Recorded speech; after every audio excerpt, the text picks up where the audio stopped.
Hello दोस्तों, राजकीय महाविद्यालय पिंडवाड़ा की ऑनलाइन क्लासेस में स्वागत है। आज अगर हम पढ़ेंगे लोक प्रशासन के विकास का चौथा चरण।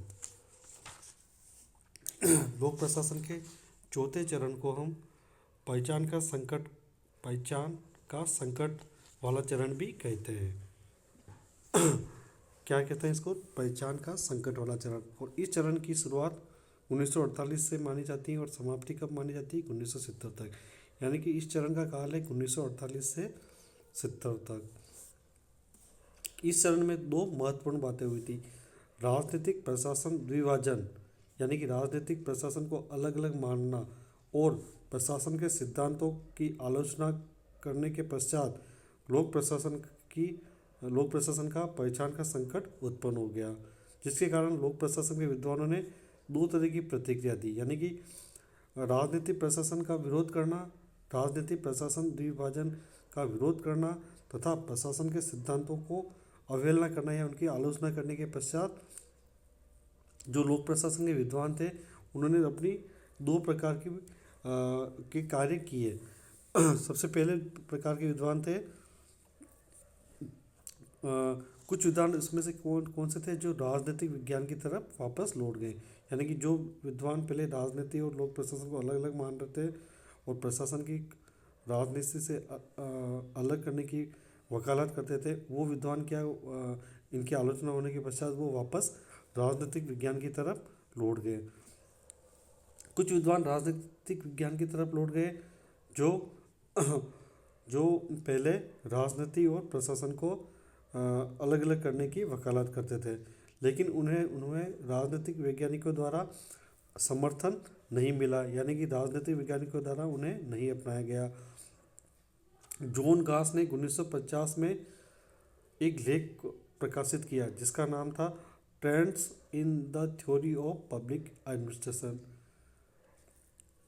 इसमें उन्होंने एक सिद्धांत विकसित किया था कि हमारे समय में लोक प्रशासन की किसी विचारधारा का मतलब राजनीति की भी एक विचारधारा न होना है। उन्होंने कहा कि जब हमारे समय में हम जब भी कोई लोक प्रशासन की किसी विचारधारा का विकास करेंगे तो उसका मतलब क्या है कि हमने एक राजनीतिक विज्ञान की भी विचारधारा का विकास किया है। इसके आगे रास्को मार्टिन ने 1952 के अपने एक लेख में लोक प्रशासन पर राजनीतिक विज्ञान के प्रभुत्व को जारी रखने की वकालत की। यानी कि मार्टिन ने क्या कहा कि लोक प्रशासन पर राजनीति का प्रभाव बना रहना चाहिए। तो ये विद्वान क्या है, राजनीतिक विज्ञान का समर्थन करने लग गए। इसके अलावा कुछ विद्वान ऐसे थे जो प्रशासनिक विज्ञान की ओर बढ़े, यानी कि वो प्रशासन के साथ ही बने रहे, राजनीतिक विज्ञान के साथ नहीं गए। ये लोग प्रशासनिक विज्ञान की ओर बढ़े। उन्होंने इस बात पर जोर दिया कि प्रशासन होता है भले ही किसी भी परिवेश में हो, यानी प्रशासन को किसी भी परिवेश में हो उसमें जो सिद्धांत होते हैं वह सब जगह समान होते हैं। उन्होंने 1956 में चातुर्मासिक पत्रिका जर्नल ऑफ एडमिनिस्ट्रेशन साइंस की स्थापना की। एक जर्नल निकाला जिसका नाम क्या था, जर्नल ऑफ एडमिनिस्ट्रेटिव साइंस। इसी परिप्रेक्ष्य से प्रभावित प्रमुख रचनाएं, यानी कि इस काल में जो प्रमुख रचनाएं हुई थी वह जिन्होंने प्रशासन को विज्ञान मानने पर बल दिया था उनमें है मार्क एवं साइमन की ऑर्गेनाइजेशन, सियट और मार्क की behaviour theory of the firm और मार्क की हैंडबुक ऑफ ऑर्गेनाइजेशन। लेकिन दोनों ही मामले, यानी कि जो लोग राजनीतिक विज्ञान की तरफ लौट गए या फिर जो लोग प्रशासन को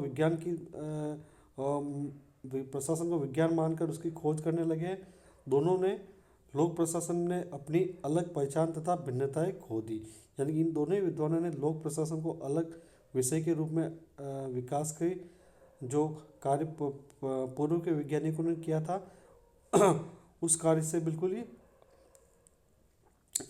अलग हो गए। यानी कि जो वो कार्य कर चुके थे उस कार्य से बिल्कुल अपनी पहचान खो दी और एक इस जो विशाल क्षेत्र था राजनीतिक विज्ञान उसमें ये घुल मिल गए। इसीलिए लोक प्रशासन का उद्भव के इस चरण को पहचान का संकट का चरण भी कहते हैं। यानी कि इस चरण में क्या हुआ कि लोक प्रशासन के जो विद्वान थे वो अपने इस विषय को ना तो राजनीतिक विज्ञान से जोड़ पाए, ना ही प्रशासन को अलग एक विज्ञान के रूप में विकसित कर पाए। और ये लोक प्रशासन क्या हुआ कि अपने पूर्व के राजनीतिक विज्ञान में छुप गया। इसलिए इस चरण को क्या कहते हैं, परिज्ञान का संकट चरण कहते हैं। लोक प्रशासन के इस चरण में बहुत सारे बदलाव हुए थे, जिसमें पहला जिसकी जो बदलाव है इसके महत्वपूर्ण बिंदु इस प्रकार है।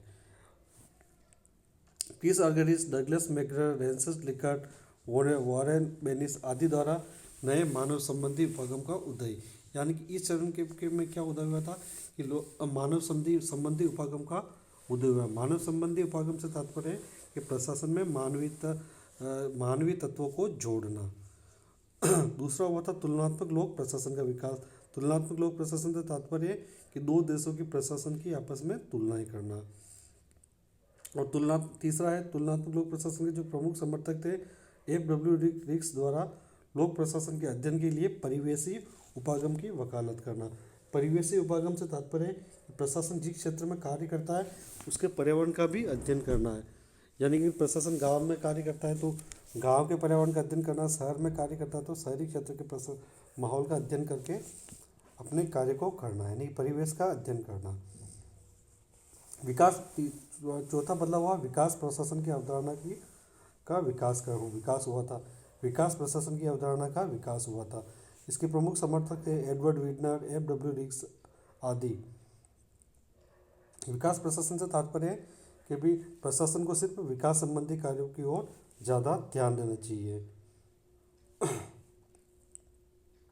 अगला है रिक्स द्वारा प्रशासनिक विकास की अवधारणा को ठोस रूप देना, यानी कि विकास प्रशासन के साथ प्रशासनिक विकास का भी ध्यान रखना है। यानी प्रशासन का भी विकासप्रद उद्देश्यों को प्राप्त करने के लिए स्वयं में जो परिवर्तन लाए जाते हैं उसे क्या कहते हैं, प्रशासनिक विकास। यानी कि प्रशासन को विकास के साथ साथ खुद का विकास भी करना चाहिए। और इस चरण में नव लोक प्रशासन का भी उदय हुआ था। नव लोक प्रशासन के बारे में हम आगे अध्ययन करेंगे। इसके अलावा विंसेंट ओस्टम द्वारा लोक चयन उपागम का भी विकास हुआ है और लोक प्रशासन का आलोचनात्मक परिप्रेक्ष्य का भी उदय हुआ था। तो ये कुछ महत्वपूर्ण बातें इसमें से आप 2-4 याद रख सकते हैं।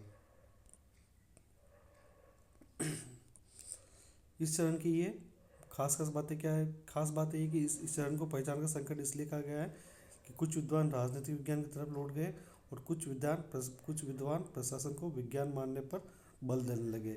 इसका ये नतीजा निकला कि ना तो वो राजनीतिक विज्ञान से जुड़ पाए और ना ही प्रशासन को अलग विषय के रूप में महत्व दे पाए और लोक प्रशासन इस चरण में कहीं खो गया। इसलिए इसको पहचान का संकट कहा गया है। धन्यवाद।